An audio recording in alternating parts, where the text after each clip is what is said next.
को एक स्टैंडर्ड तरीके से कैसे काम में ले सकते हैं, क्योंकि एक सही मशीन को सही तरीके से काम में लेना ज़्यादा इंपॉर्टेंट होता है, उसी से सही रीडिंग अपनी आती है। इसलिए अपन क्या करेंगे, यहाँ पे सबसे पहले अपन चीज़ों को रेडी रखेंगे। चीज़ों में क्या चाहिए, अपनी मशीन चाहिए, इसकी बैटरी 20% से ऊपर चाहिए, आपको ग्लव्स चाहिए, ठीक है, आपको एल्कोहल स्वाब चाहिए, इसके अलावा इनको डिस्कार्ड करने के लिए कंटेनर आपको चाहिए, तभी आप इनको अच्छे से कर सकते हो। तो पहले क्या करना है, आपको हैंड वॉश करना है, हैंड को ड्राई करना है।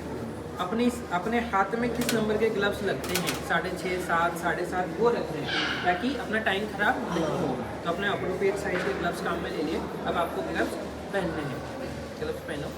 तब किया है, इसके बाद ये अप्रोप्रिएट साइज के ग्लव्स यहाँ पर पहन रहे हैं। और जो भी अपना मशीन है उसका कैलिब्रेशन भी सही होना चाहिए। कैलिब्रेशन का मतलब है कि वो जो रिकॉर्डिंग मशीन रिजल्ट देती है उसका कैलिब्रेशन प्रॉपर होना चाहिए। इसके अलावा जो मशीन अपने पास रहेगी वो 20% से ज़्यादा उसकी बैटरी चार्ज हो, अल्कोहल स्वाब अपने पास हो, है ना। अब कौन सी फिंगर अपन चूज़ करेंगे, तो जो नॉन डोमिनेंट है, जैसे आप राइट हैंड से काम करते हैं तो अपने को लेफ्ट हैंड लेना। लेफ्ट हैंड में अपने को थंब नहीं लेना, इसके पास की उंगली नहीं लेनी, और सबसे छोटी उंगली नहीं लेनी, क्योंकि अपन इस और इस उंगली से काम करते रहते हैं। तो यहाँ की स्किन कैसे रहती है, मोटी हो जाती है, कड़क हो जाती है, इसलिए अपनी नीडल भी नहीं जाएगी और यहाँ पे अच्छा सैंपल भी नहीं आएगा। सबसे छोटी अंगुली इसलिए नहीं लेनी है क्योंकि इसमें ब्लड कम आएगा, क्योंकि छोटी अंगुली है, समझ गए। तो कौन कौन सी अंगुली लोगे, या तो मिडल या फिर रिंग, ठीक है। अब इसमें भी यदि किसी ने रिंग पहन रखी हो तो उसको अवॉइड करना है, क्योंकि रिंग की वजह से यहाँ पे खून आना कम हो सकता है, या फिर रिंग आप हटवा सकते हो।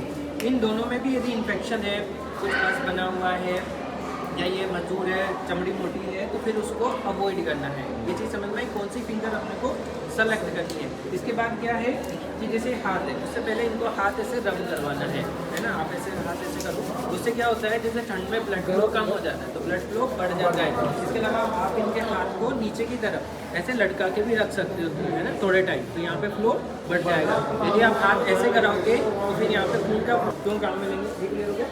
अब अपन यहाँ पे देखते हैं कि जैसे इन्होंने ग्लव्स पहन लिए, है ना, उसके बाद में जैसे ये जो डब्बा है इसको खोल के नहीं रखोगे, ठीक है। उसके बाद इसको यहाँ लगाना है, यहाँ पे 3 डॉट आएंगे, उसके बाद इसको शुरू करना है।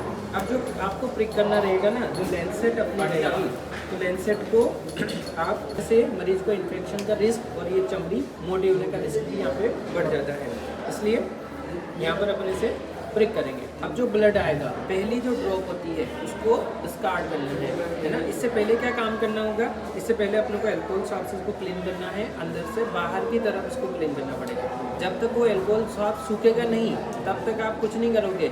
ऐसा नहीं जल्दी जांच करनी है जो अपन उस एल्कोहल को पोंछ लो, नहीं, वो हवा से खुद ही उड़ेगा, उसके बाद ही आप प्रिक करोगे।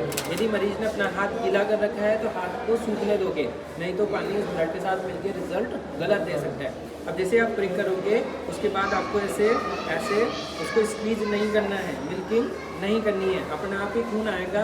तो पहली जो ड्रॉप आएगी उसको आप स्टार्ट कर दोगे, जो डाइल्यूट हो सकती है, इसमें खराब है।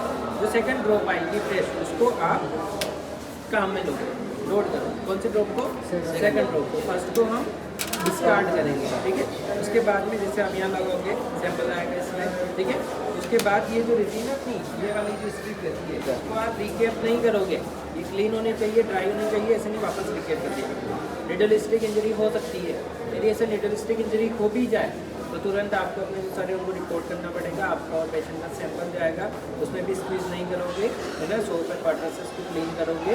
और जो पोस्ट एक्सपोजर प्रोफाइलेक्सिस होता है HIV का, वो मेडिसिन चलेगी पूरे महीने भर, ठीक है। इसलिए रिकेपिंग को अपने को अवॉइड करना है, उसको जो अप्रोप्रिएट जो कंटेनर है उसमें आपको डालना पड़ेगा, ठीक है। और